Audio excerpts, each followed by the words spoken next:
ขอเจริญพรสวัสดีสำบายดีพ่อแม่พี่ๆอายเอื้อยเพื่อนสหธมิกทุกท่านทุกคนที่กำลังติดตามและก็รับชมหรือว่าติดตามแล้วเนาะตอนนี้ยินดีต้อนรับเขาสู่ช่องเนาะช่องคนตังถิ่นสตูดิโอหรือว่าหลวงพี่เองตอนนี้กลับมายามบ้านเนาะยามพ่อยามแม่ก็ได้มีโอกาสจะมาถ่ายรีวิวตอนนี้หลวงพี่อยู่ในร้านพี่มาซื้อน้ำเนาะน้ำดื่มมาซื้อน้ำมาสั่นนั่นแหละบังเอิญน้องพี่มาเดี๋ยวจะให้เบิ่งบรรยากาศก่อนนะว่าอันนี้คือร้านค้าเนาะสับแบบ small shop นะร้านค้าเล็กๆในหมู่บ้านของเอิ้นว่าจังได๋ในชนบทเนาะหรือว่าที่เข้าใจง่ายๆก็คืออยู่บ้านนอกบ้านนาอยู่บ้านนอกบ้านนาอยู่บ้านนอกบ้านนาอันนี้เป็นร้านของพี่สาวของลุงพี่เนาะเป็นญาติกันนั่นแหละเป็นว่าพี่สาวอันนี้จะเป็นร้านเนาะก็จะมีร้านขายเกี่ยวกับอาหารแห้งเนาะเครื่องดื่มประมาณนี้อันนี้ก็เป็นอาหารแห้งนั่งเค็มนั่งยำมีครบเลยก็สไตล์แบบบ้านนอกบ้านนาเนาะแล้วก็มื้อนี้ก็ถือโอกาสจะได้มาคุยมาสนทนากับมาสัมภาษณ์เนาะกับไม่ใช่กับพี่เคยเนาะกับพี่สาวจะมาสัมภาษณ์เพิ่นสัมภาษณ์แบบนี้ได้นี่แล้วพี่จะยื่นแบบนี้หรือบ่พี่น้องให้จะได้ล่ะพี่น้องเอาแบบไหนเอาเดี๋ยวให้เพิ่นทักทาย สบายดีจ้าสวัสดี ทักทายก่อนทักทายกล้องทักทายสบายดีทุกคนกัน สบายดีทุกคน ซื้อหยัง ชื่อสาครอายุ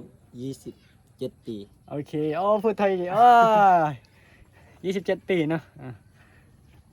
เจ้าเด้เจ้าก็ว่าซื้อเล่นซื้ออะไรได้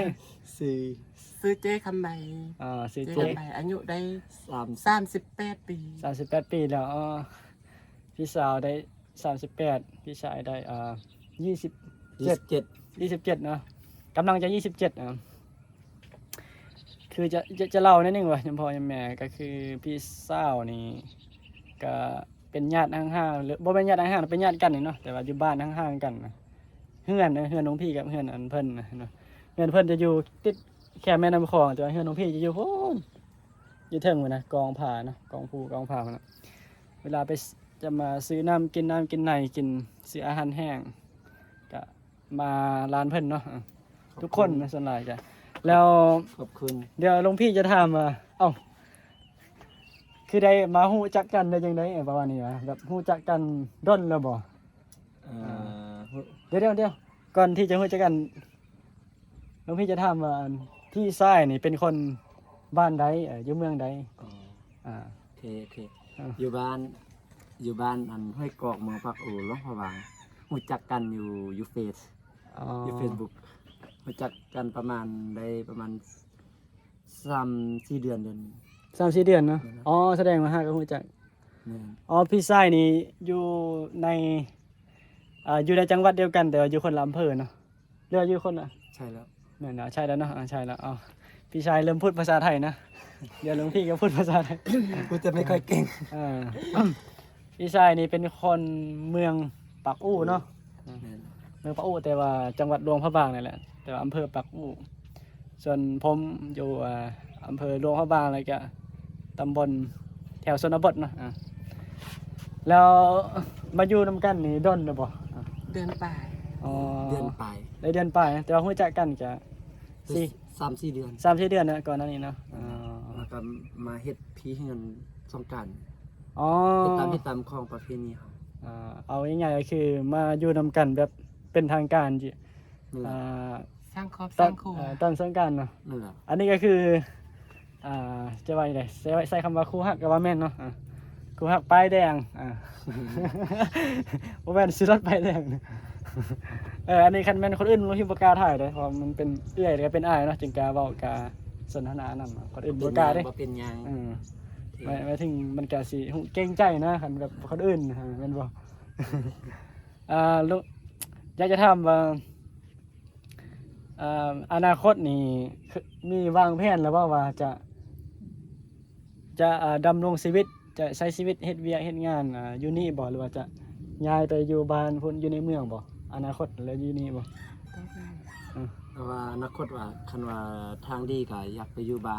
นเกิดของเขาเองเนาะเพราะว่าอยู่พุ่นเขาก็มีดินแล้วก็มีเฮือนนั่นน่ะ อ๋อ มีน้องป่ามีบ่อนอัน มีนา แม่นมีบ่อนที่เฮาสิอันเฮ็ดอยู่เฮ็ดกินหั่นนะบ่อนค้าขายลงไปมาแต่ว่าเดี๋ยวนี้หั่นมันเป็นบ้านนอกต้องไปมาหาตัวเมืองหั่นมันยาก เข้าใจหลวงพี่ก็เดี๋ยวสิเขาบอกน้องญาติโยมนะโยมพ่อโยมแม่หลวงพี่นี่กลับมาอยู่บ้านบ่ฮอด5มื้อจักเทื่อน่ะสูงสุด4มื้อ3มื้อ มันอยู่บ่ได้มันบ่ลึงเนาะหลวงพี่บวชแต่น้อยเนี่ยบวชตั้งแต่ประมาณ เรื่องอยู่ใน เกือบ เมือง 10 ปีที่แล้วอ๋อเพิ่นวางแผนก็คือความหมายก็คือตอนนี้ก็อยู่นี่ก่อนเนาะอยู่นี่ก่อนแต่ว่าอนาคตเพิ่นคิดว่าถ้าเป็นไปได้เนาะก็อยากไปเฮ็ดเวียกไปใช้ชีวิตอยู่บ้านของพี่ชายนั่นแหละ แม่น เพราะว่าบ้านเพิ่นก็อาจจะอุดมสมบูรณ์กว่าบ้านหลวงพี่เพราะว่าบ้านหลวงพี่นี่ค่อนข้างจะลำบากเรื่องน้ำเนาะ นั่นแหละ เรื่องน้ำนี่ต้องไปโดดน้ำคลอง ไปดูดน้ำคลอง ไปดูดเอาแม่น้ำโขงมามันถ้าคนอยู่ใกล้ก็ใครเนี่ยแต่บางส่วนหลายนะเขาก็อยู่แบบไกลจากแม่น้ำโขงมันก็ลำบากเนาะลำบากหลวงพี่คิดว่าคนเฮานี่ต้องมันเลือกเนาะเมื่อฮอดจุดหนึ่งแล้วมันจะเลือกแบบบางที่ก็มันจะเลือกความสงบแล้วก็ความสงบอีกเส้นหนึงเนาะแต่ว่าการใช้ชีวิตนี่มันก็ต้องมีแบบมีเวียกเฮ็ดงานทำนั่นแหละเนาะมีเงินหมุนใส่หั่นแหละเนาะคันว่าสิอยู่ซื่อๆนี่ก็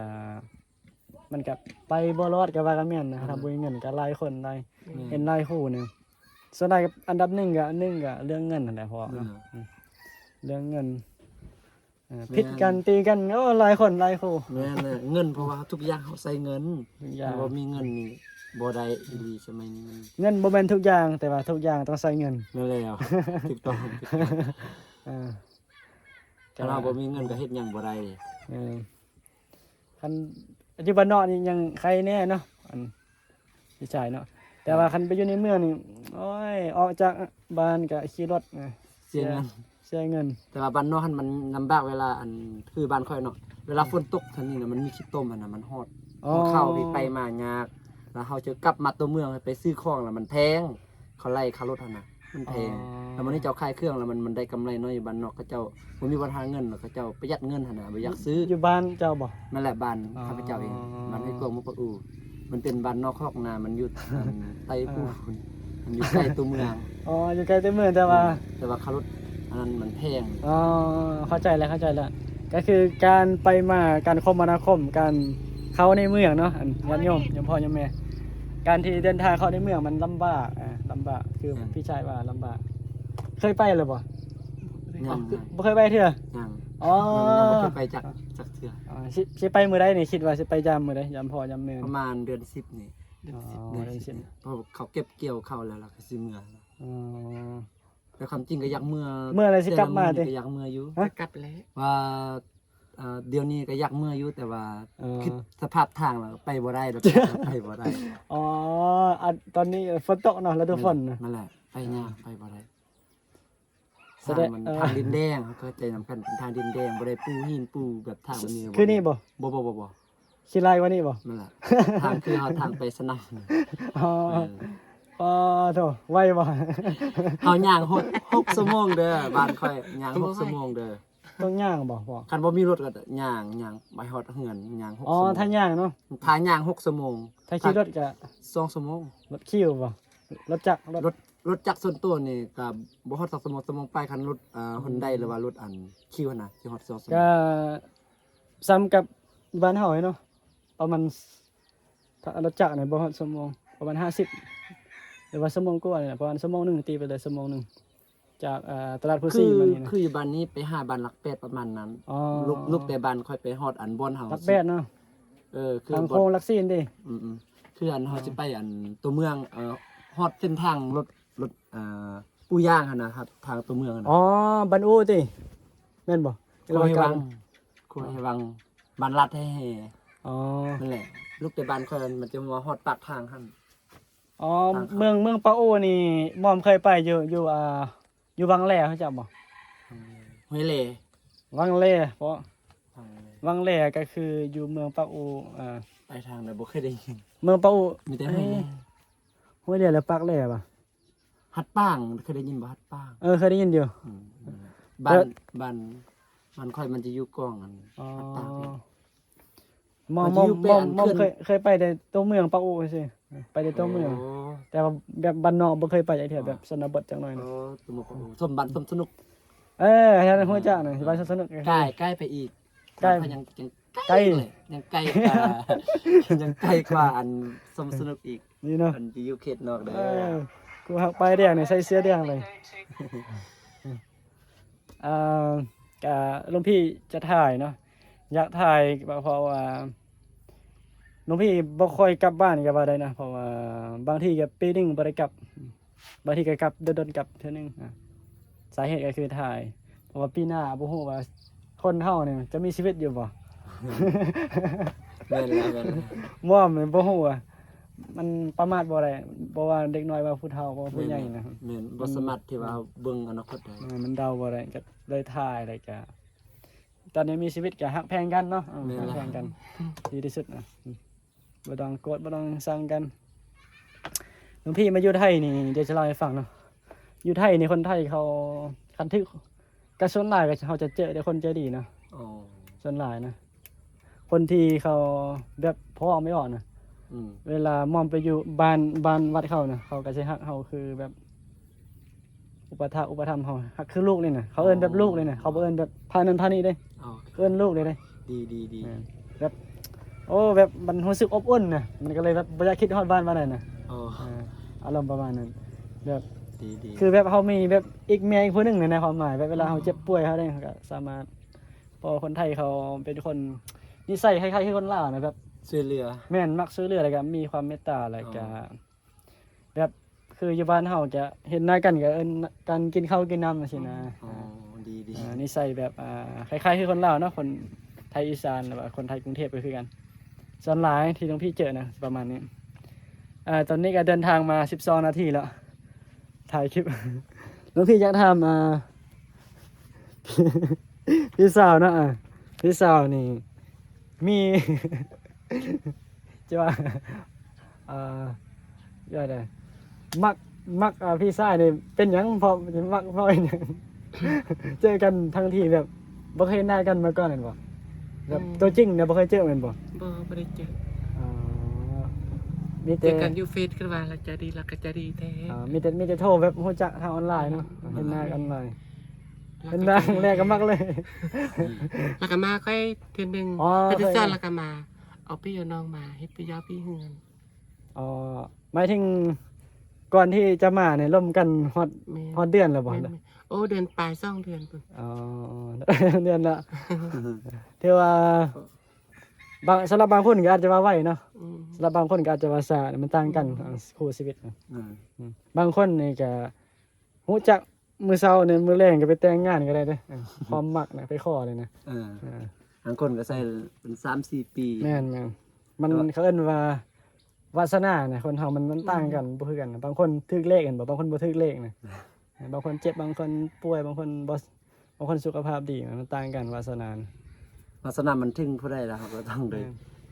มันฮอดมือแล้วพ่อคือคนเฮานี่คันฮอดบ่ฮอดมือแบบ เจอเนื้อคู่ มันจะมันซอกยังไดก็บ่เจอนะพ่อเข้าใจบ่ ประมาณนั้นคันเฮาบ่เชื่อเฮาลองแบบคิดแบบย้อนหลังเบิ่งประสบการณ์ว่าคันเฮาบ่เชื่อนะลองบ่ต้องเชื่อลองพิจารณาเบิ่งลองคิดเบิ่งอดีตว่าเฮาเป็นแบบใดนะก่อนที่เฮาจะมาเจอนะเฮาแบบเจออีหยังมานะประมาณนี้นะแสดงว่าพ่อนี่เอาแต่ก่อนเฮ็ดเวียกอยู่ไสเฮ็ดเวียกอยู่เมืองนี่บ่ แต่ก่อนหัน เป็นหยัง เป็นนักเรียนเขาเรียนตั้งแต่ปี2011 2018จบมา7อ๋ออันพี่ชายนี่จบมัธยมเนาะแต่ก็บ่ได้เรียนต่อแม่นบ่ เรียนต่อ2ปีอยู่มหาลัยสุพรรณวงศ์ อ๋อเขาเรียกว่าซันซูเนาะ ปปริญญาตรี ปริญญาตรีบ่ นั่นล่ะ สุพรรณวงศ์2ปีปริญญาตรี บ่4 ปี ปริญญาตรี4ปีได้ แต่ว่า อ๋อเฮียนฮอด เฮียนแต่2ปีแล้วก็ออก เอาง่ายๆคือเพิ่นเฮียนแต่2ปีเนาะปกติปริญญาตรีนี่4ปี 4 ปี อืม จบปริญญาตรี อืม หลักสูตรคู่อันเคมี อ๋อ เคมีศาสตร์ เฮียนเพิ่นเอาง่ายๆคือเพิ่นไปเฮียนเป็นครูแต่เพิ่นเฮียนบ่จบครูมันแบบว่าเขาคิดว่าเฮ็ดนั่นรุ่นอ้ายรุ่นเอื้อยก็เจ้าอันเรียนเป็นครูแล้วบ่ได้รัฐกรนั่นมันบ่ได้เงินเดือนนั่นน่ะแล้วก็ออกมาเฮ็ดให้เฮ็ดนาแล้วก็ไปเฮ็ดเวียกบัดนี้ไปเฮ็ดเวียกอยู่เวียงหั่นได้4 ปีแล้วก็ปีใกล้เดียวกันไปเจอเราเดือน11นั่นแหละเดือน11เดือน12ครับเห็นกันเราทักมาแล้วก็ลมกันนั่นเองแล้วก็ แม่น อ๋อแสดงว่าพี่ชายแกเคย อันนี้นะสรุปให้ฟังนี่พอยังไงเพิ่นเคยเรียนที่มหาลัยใส่คำว่ามหาลัยดังได้อยู่หลวงพระบางเนาะ นั่นแหละมหา แบบ ลัย ติดท็อปน่าจะเป็นอันดับ1ก็ว่าแม่นเนาะ อันดับ2 อันดับ2ของ ของประเทศ ของประเทศเนาะ นั่นแหละ อ๋อ ม ปอ หาวิทยาลัยสุพรรณวงศ์ แม่นห มัน ลาย จะ คน มีอัน6หลักสูตร นั่นแหละ6หลักสูตร อ๋อ แต่ว่าข้าพเจ้าเรียนเป็นอันคณะศึกษาศาสตร์ ศึกษา ศึกษาศาสตร์ ศาสตร์มันก็จะมีหลายศาสตร์เนาะครับ นั่นแหละ ศาสตร์ มันจะมีหลายสาขาให้เรียน มีหลายสาขาอันนี้เคมีศาสตร์ เคมีศาสตร์เคมีศาสตร์ แต่ว่าคือว่าแล้วเนาะคนเฮานะมันความฝันมันมักจะเปลี่ยนตลอดเลยเวลาเราไปเรียน อีกอย่างห เล นึงคือเงินสำคัญที่สุดตอนเรียนใช้เงินหลายแล้วก็บ่ไว้เรื่องเงินนั่นน่ะ บ่ไว้เด้อ แล้วก็ออกมาหาเงิน อ๋อ รุ่นเดียวกันเขาก็ออกหมดมันเดี๋ยวนี้คือเฮาฮู้นำกันเนาะคนมันหลายแล้วรัฐกรมันน้อยหั่นน่ะ แล้วก็มันยากรัฐกรหั่นสิสอนจักกี่ปีก็บ่ได้เงินเดือนก็เลย ตัดสินใจออกก่อนนั่นน่ะ เดี๋ยวจะอธิบายให้ฟังเด้อโยมพ่อแม่สาเหตุที่พี่ชายแกว่า ถ้าเฮาเรียนไปเนี่ยสมมุติจบมันบ่มันไปสอนเป็นครูได้เนาะแต่ว่า บ่ได้เงิ มัน น ต้องใช้เงินค่าเทอมเนี่ยนะกว่าจะจบมันบ่ใช้เงิน ในการป้องกันบทจบ อ่า ก็ใช้เงินหลาย ก่อนสิจบนี่ก็บ่ฮู้ว่ามีคนมาบ่ ต้องได้ใช้เงิน ก่อนสิจบว่ามันบ่เป็นของง่ายเนาะคือหม่อมนี่บางคนก็ว่าไปสบายเด้อไปอยู่ไทยนี่ เฮามักจะบ่เห็นเบื้องหลังเนาะคนอื่นความสำเร็จนะ เฮาเรียนระดับมหาลัยเฮาต้องได้ใช้เงินแท้ๆเพราะว่า อืม เฮาต้องได้ขึ้นคดอืม แบบขึ้น5สิ่งที่ว่าแบบ เออ ความรู้ใหม่ๆตลอด บางทีเราต้องเอาเงินซื้อบางสิ่งบางอย่างเนาะ ไม่ได้ ซื้อความรู้ ใช้เงินแบบคือคอมพิวเตอร์บ่พวกเอกสารอย่างเงี้ยที่เฮาพิมพ์ แม่นคืออันนี้ ป้องกันออกมา จำเป็นต้องได้ใช้ แม่น แต่เรียนระดับมหาลัยอะ คือ JAC เฮ็ดเปลือกแท้ๆเรียนระดับมหาลัยเนี่ยคำว่าเปลือกหมดลาย เออ JAC อันดับหนึ่ง อันนี้เนาะอันนี้ก็คุยประวัติความเป็นไปเป็นมาเนาะของพี่ชายแกก็เคยเป็นนักศึกษามาก่อนเนาะเรียนจบถึงปี 2แกก็ออกไป ออกปี2020 เอาพรรษา2020เนาะ นั่นล่ะ 2020แล้วก็ออกก็ไปเฮ็ดเวียกเฮ็ดงานเฮ็ดงานอยู่นครหลวงก็คือเวียงจันทน์ เฮ็ดนครหลวง2023 อ๋อ2024เห็นบ่ 14 15 อ๋อ 16แล้วก็มาอยู่บ้าน แล้วก็ฮู้จักเนาะฮู้จักพี่สาวของหลวงพี่นี่ก็เลยมาอยู่นํกันไงก็ความเป็นไปเป็นมาก็ประมาณนี้นะกับพี่สาวหลวงพี่นี่บ่รู้ว่าเพิ่นจบมาได้ไสจบด็อกเตอร์บ่ จบป .5 ป .5 ประถมสมบูรณ์ จบป .5 เนาะอันนี้ก็เป็นเด็กน้อยบ้านนอก ภาษาลาวยังไม่ ยังบ่ครบ เพิ่นเป็นคนมีวีซ่าชีวิตจริงเนาะ เป็นแม่ค้า แม่ค้าแม่ค้าแบบออนไลน์บ่เฮ็ดติ ยัง บ่เฮ็ดเนาะ ยัง ลองเฮ็ดลองเด้อลองเฮ็ดคลิปตลกกันนะ เดี๋ยว ลอง มื้อหน้าก่อน ลองเบิ่งอ่า บ่เคยเฮ็ดเทื่อก็ว่าความฝันก็อยากเป็นนั่นแล้วเขาเจ้า คน เขาเจ้าแนะนำข้าพ ครีเอ เจ้าบอ เตอร์ กว่า บ่ แม่นแบบมีคนแนะนำว่าให้ขายเครื่องออนไลน์ว่าบางที่เขาก็โด่งดังคือคนดังปัจจุบันหั่นน่ะได้เงินดีแต่ว่าเขาอยากลงแต่ว่าย่านแบบบ่ได้ขายแม่นแบบใจยังบ่กล้า เฮาย่านเฮาก็บ่มีเปอร์เซ็นต์เลยเด้ค่ะคำว่าย่านคิดว่าย่านเนี่ย ถ้าเขาบ่ได้ขายแล้วเขาก็คือว่าลบทุนอย่างเดียวนะครับ บ่เสียเด้บ่เสียคันเฮาคิดซื่อๆแล้วเฮาบ่เฮ็ดอาจจะเสีย เพราะที่เขาต้องได้ใช้เงินตัวเองลงทุนก่อนนะมันจะเป็นขายเครื่อง อ่า เสื้อผ้าบ่หรือว่าสบู่บ่อีหยังหั่นครีม ต้องลงทุนเนาะ นั่นแหละ อันนี้จะลมแบบเรียวๆเนาะหลวงพี่จะบ่ตัดต่อเด้จะลงแบบเรียวๆเลยตอนนี้ก็มียุ่งหลายเนาะ ครับ ยุ่งหลายตอนนี้19นาทีแล้วก็สิ สิครบ ค สิขอขอบคุณเนาะอันพี่ชายกับพี่สาวเนาะที่ให้การสัมภาษณ์เนาะก็เจอกันเนาะเจอกันคลิปต่อไปเอาเจริญพรสวัสดีเอาบายบายเด้อ บ๊าย มีหยังสิบอกบ่ฝากคนติดตามนะ ฝากคน ฝาก ค ก น ดติ ลา ด วเรา ตามด้วย ฝาก นะ ฝากคนลาวเราว่าคนไทยเราคนต่างประเทศเราติดตามพระเจ้าแล้วก็นี่ คนต่างที่สตูดิโอ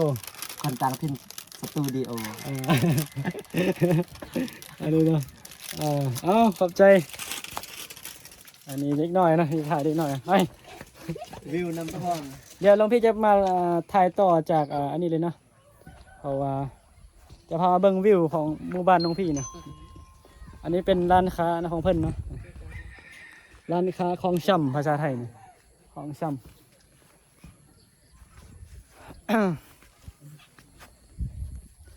เอาเบิ่งต่อเลยเด้อเบิ่งต่อยาวเลยเอาจาก30 นาทีก็ได้เนาะอันนี้เป็นนี่เนาะบรรยากาศวิวแลนด์สเคป ทิวทัศน์ธรรมชาติคุณอาบ้านหลวงพี่อยู่โน่นนะคุณบอกโคตรไกลเลยแล้วพี่เดินมาซื้อของนะน้ำเพันเนาะบรรยากาศดีป่ะพ่อแม่พี่น้อง ทางบัวาอยู่ไทยอยู่ลาวเนาะก็ขอบคุณขอบใจเจริญพรเด้อที่กดติดตามครับชม YouTube ของหลวงพี่ก็ดีใจเยอะมีคนเบิ่งเนาะคนติดตาม มีคนคอมเมนต์ถามข่าวสบายดีสำนี้หลวงพี่ก็มีแรงบันดาลใจมีกำลังใจอยู่เนาะในการถ่ายคลิป อันนี้เป็นบ้านของพี่สาวหลวงพี่เองเนาะเป็นญาตินั่นแหละที่สัมภาษณ์เมื่อกี้นั่นน่ะนี่เนาะบรรยากาศของหมู่บ้านสวยบ่เนาะทุกท่านทุกคนให้ดูให้เบิ่งให้ชมไปพร้อมกันเนาะนี่หลังบ้านก็จะเป็นเนี่ยนะหลังบ้านก็จะเป็นแม่น้ำโขงเนาะเดี๋ยวจะพามาชมมาเบิ่งวิวของแม่น้ำโขงถือว่าสวยเนาะสวยใช้ได้เลยครับแต่ว่าอยู่บ้านนอกนะคือว่าแล้วมันบ่มีคนอันนี้ฝรั่งท่องเที่ยวนี่เฮ็ดได้เลยได้นี่เฮ็ดบอลเล่นน้ำก็ได้ได้นี่เดี๋ยวนี้พี่ใจเบิ่งเนาะบ่หน้าบ้านเนาะหน้าบ้านหน้าเฮือนโอ้ ชื่อว่าวิวงามเนาะส่วนบ้านของพี่อยู่โดนเทิงมันนะพุ่นนะอยู่กล้องพุ่นนะเดินขึ้นไปประมาณ15 นาทีบ่หรือว่า10 นาที เดินไวแค่5 นาทีนะ หน้าหมู่บ้านเนาะก็จะเป็นประมาณนี้เด็กน้อยไม่ได้ใส่ นี่นะบางทีอยากลงไปหลายเนาะบ่ได้ลงไปแม่น้ำโขงแต่ว่าชิท่ายจริงแต่บ้านนี้แหล้วนะบ่แม่น้ำโขงบ้านน้องพี่นี่สวยเด้เฮ็ดแบบบอลเอาง่ายเฮ็ดบอลท่องเที่ยวได้เลยนะบอลอาบน้ำขายของได้เลยถ้ามีนักท่องเที่ยวมันจะมีเที่ยงนาเอาไว้พักเพราะผ่อนเด็กน้อยมาเล่นอยู่เนาะมาเล่นเรื่อยๆอยู่เห็นบ่ก็คือเฮ็ดบอลอาบน้ำได้เลยนะแต่ประชาชนไทยบ้านลูกหลานไทยบ้านนี่เพิ่นก็มาอาบน้ำอยู่เนาะทางลงทางเดินอาบน้ำนี่จะประมาณนี้เนาะแต่ว่าส่วนใหญ่เพิ่นจะไดเนาะไดขึ้นแต่ว่าเด็กน้อยก็มักอาบอยู่คือหลวงพี่คิดว่าอนาคตนะคันถ้ามีฝรั่งมาเฮ็ดได้เด้เห็นว่าอยู่พุ่นมีคนอาบน้ำอยู่หลวงพี่บ่อยากถ่ายเนาะเดี๋ยวเขาสิว่าให้เพิ่นมาท่าเนาะท่าอาบน้ำอันนี้ก็เป็นท่าหนึ่งแต่หน้าบ้านมันจะมี2 บ่อนนะอยู่ข้างบนพุ่นน่ะเพราะว่าจะมีบ่อนคนอาบน้ำอยู่พุ่นน่ะดูเห็นบ่ คือเฮ็ดบอลเที่ยวได้เลยนะน้องพี่ว่านะปรับสถานที่เนาะเอาต้นไม้ต้นหญ้ามาปลูก บ่ปลูกก็ได้นะพี่มันนะมีแต่เอาดินมาก่อเป็นบอนพักบอนเซาเฮ็ดเก่งเฮ็ดร้านอาหารแล้วเลยวิวบรรยากาศบันไดเห็นบ่ผู้เฒ่าผู้นางผู้เฒ่าผู้นางเคยได้ยินบ่ยมพอยมั้ย บ่ท่าเรือนะมีบ่อนอาบน้ำเด้ท่าอาบน้ำเพิ่นน่ะแต่ก่อนน้องพี่ก็เคยเนาะตอนเป็นเด็กน้อยนะเพราะมันลอยน้ำแต่ก่อนลอยน้ำบ่เป็นเนาะลอยน้ำบ่เป็นอาบน้ำบอลเลิกบ่เป็นเอาง่ายๆคือนี่เด็กน้อยนะมาเบิ่งหลวงพี่ถ่ายคลิปเว้าอีหยังเนาะหลวงพี่เห็นบ่อยู่ท่าเรือนั้นมีคนอาบน้ำหลวงพี่บ่กล้าถ่ายเนาะบ่กล้าเดินไปถ่ายก็คือฝรั่งนี่มักอะไรแบบนี้เนาะฝรั่งเขาจะมักแบบแลนด์สเคปนะ mountain บ่วิวแบบ natural แบบsimple slow life ประมาณนี้ชีวิตแบบ slow life ฝรั่งเขาชอบไหมยังพอยังไหมมันจะมีอะไรเนาะภูเขาแบบนี้นะแม้กระทั่งเพื่อนหลวงพี่นี่ก็ติดกับภูเขาเด้บนดอยเทิงบนข้างบนอันนี้นะเคยมาผู้เฒ่าผู้นางอย่างพ่อแม่ อาจจะเข้าใจอยู่นะมันมีประวัติความเป็นมาเนี่ยบ่แม่นว่าผู้หลวงบ่ผู้ปอดกับผู้หลวงนะเอิ้นลืมขออภัยนะผู้ปอดกับผู้หลวงอันนี้ผู้ปอดเดี๋ยวหลวงพี่จะอธิบายนะความเป็นไปเป็นมานะผู้ปอดมันเกี่ยวกับควายเนาะควายผู้หลวงก็คือปืนนะลูกปืนนะเฉพาะแม่มันล่วงทะลุกับปอดควายเนาะอันนี้คืออธิบายสรุปเข้าใจสั้นๆเข้าใจง่ายเนาะอันนี้ผู้ปอดผู้ปอดผู้หลวงเนาะเพราะว่าลูกปืนนี่เขายิงใส่ควายเนาะมันทะลุปอดมันไปบอนนี้เพิ่นว่าแต่ก่อนอยู่ลาวนี่ตามบูฮานหรือว่าเพิ่นอธิบายให้ฟังเนาะเพิ่นเว้านะบ่แม่นหลวงพี่เว้าเด้อันนี้ตามประวัติผู้เฒ่าผู้แก่เพิ่นเล่าสู่ฟังเนาะเพิ่นว่าแต่ก่อนน่ะสมัยตะกี้แต่ก่อนเพิ่นว่า จังซี่เด้อเพิ่นว่าอันนี้คือผู้ปอดมันว่าผู้ปอดก็คือควายเนาะควายมันมาไถนาบัดนี้นะบังเอิญมันมาไถฮอดเดี๋ยวนี้นะแถวนี้นะมันเป็นเคลื่อนวันหน้าเนาะมันเป็น เป็นหน้าของปูเหยื่อยาเหยื่ออย่างแหละของปูเหยื่อยาเหยื่อเนาะถ้าหลวงพี่จำ ไม่ผิดนะปูเหยื่อยาเหยื่อหรือว่าสักอย่างนี่แหละมันมีประวัติอยู่ผู้ปอดนี่เปรียบบ่เป็นเปรียบนะเป็นควายตัวควายเนาะมาไถหน้าเอาถึงมาไถหน้ามันไถอันนี้เนาะมันไถแต่ประเทศมันไม่ได้ไถไปซื่อเนาะแล้วมันบ่ทันลาดเนี่ยพอยังแม่มันบ่ทันลาดหน้าเทื่อบ่ทันลาดดินให้มันเพียงเทื่อแต่ว่าทางฝั่งไทยเนี่ยเพิ่นลาดเรียบร้อยแบบมันก็เลยเพียงอยู่ลาวเนี่ยบ่มีแต่ไทยซื่อบ่ทันลาดมันก็เลยเป็นภูเป็นผาเป็นเขาจังซี่นะบังเอิญเพิ่น ควายมันแล่นหนีเนาะควายมันตัวนี้บัดที่นี่ปูเหยื่อหรือว่ามันจะมี เจ้าของหน้าเจ้าของควายนะที่เอาควายมาไถหน้าเนี่ยมันบ่ทันเอาควายนั้นไปลาดเทื่อเนาะมีแต่ไทยซื่อไทยไปซื่อไทยไปอยู่เพิ่นยิงอยู่นี่เนาะเพิ่นยิงควายอยู่นี่เพิ่นยิงควายทะลุปอดเนาะผู้ปอดแล้วก็ลูกปืนล่วงมาอยู่นี่ก็เนาะผู้หลวงตามเป็นไปมานะควายก็เลยมันตายเนาะก็ประมาณนี้นะประวัติความเป็นไปเป็นมาถ้าน้องพี่จำบ่ผิดเพราะว่าผู้เฒ่าผู้แก่เพิ่นเล่าตอนน้องพี่ก็เคยฟังต่อกันมาเนาะเพิ่นบอกงามเด้ผู้เฒ่าผู้ปอดกับผู้หลวงเนาะลืมอันนี้ผู้ปอดอยู่นี่นะขออภัยแล้วผู้หลวงอยู่นี่ลูกปืนหลวงมานี่นี่นะแล้วพี่ว่าอากาศดีเนาะยังพอมีเดี๋ยวน้องพี่จะขอปิดคลิปมาเนาะเพราะว่ามัน29 นาทีแล้วก็ขอบคุณขอบใจสวัสดีสบายดีพ่อแม่พี่ๆทุกท่านทุกคนเนาะ ที่ให้กำลังใจด้วยการรับชมโดยการติดตามกดไลค์คอมเมนต์เนาะหลวงพี่จะขอขอบคุณหลายๆขอให้ยมพ่อยมแม่พี่ๆอ้ายเอื้อยทุกท่านทุกคนจงมีแต่ความสุขความเจริญเนาะจงมีแต่ความสนุกความสบายใจเลยก็มีความร่มเย็นเนาะในจิตใจขอให้เบิ่งคลิปหลวงพี่ด้วยความสบายใจอะไรกันด้วยความมวลซื่นเนาะเด้เบิ่งแบบเพลินๆเนาะว่าหลวงพี่ก็ถ่ายแบบเรียวๆเนาะแบบอยู่บ้านนอกบ้านนาอยู่ธรรมชาติ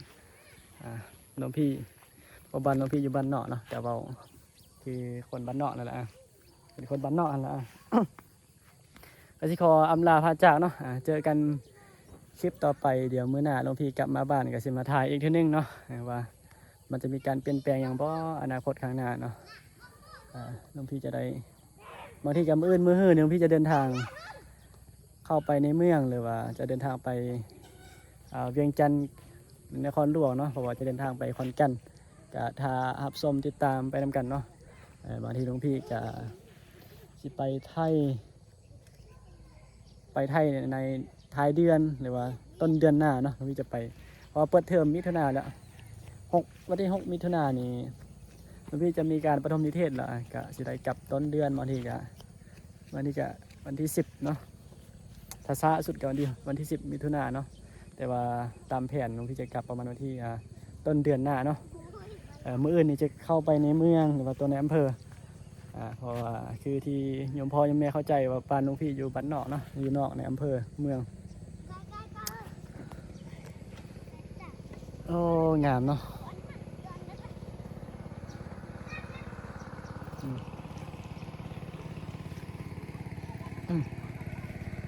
โอเคเนาะเจอกันคลิปต่อไปเอาสวัสดีสบายดีเจริญพรปิดคลิปหน้าผู้ปอดกับผู้หลวงเลยเนาะขอเจริญพร